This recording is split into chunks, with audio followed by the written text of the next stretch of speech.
Hi, ako nga pala si James Jimenez, isang OFW na kasalukuyang nagtrabaho dito sa Middle East. So, ang explain ko sa inyo ngayon guys, ito yung ginawa kong control para sa Terasaki Motor Operation incoming circuit breaker.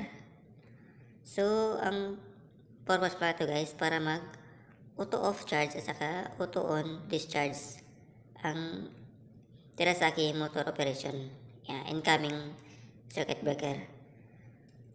So, ang actual para na design to guys ay isang kinokontrol plato ng SCADA. Ayan.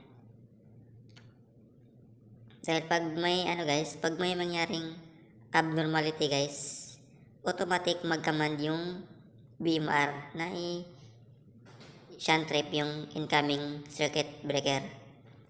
Kaya sa ngayon guys, mag-focus lang tayo sa after mag-shunt trip. Ang purpose pala ng shunt trip guys, pag may abnormality, under voltage or over voltage, magkaman yung BMR, voltage monitoring relay, na i-shunt trip yung incoming circuit breaker o yung main bullet case circuit breaker.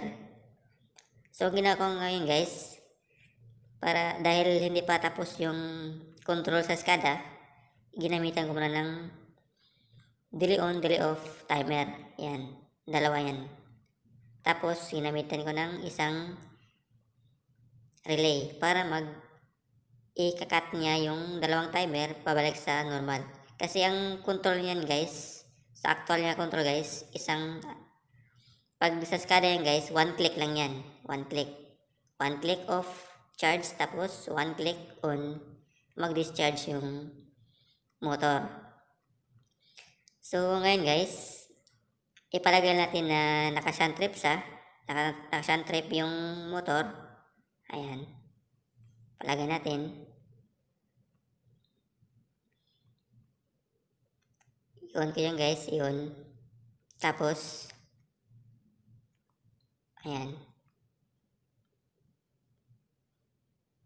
Ayan. Mag-automatic siya mag-on guys. Kung makikita mo yan guys, no? Mag-automatic siya mag-on. Ayan. 5 seconds. Tapos, yung supply ng timer, ika-cut siya sa relay number 3. Ayan. Ika-cut siya. Tapos, magsabay siya mag-off. Ayan guys.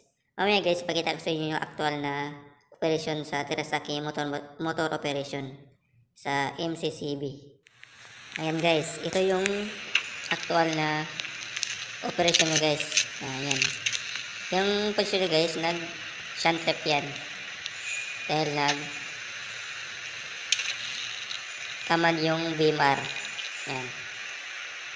Kung makikita nyo guys, ayan,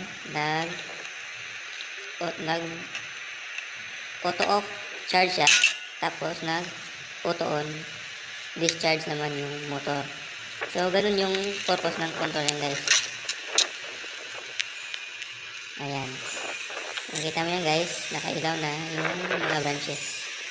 Ayan guys. Thank you for watching. Don't forget to follow, like, and share for more videos.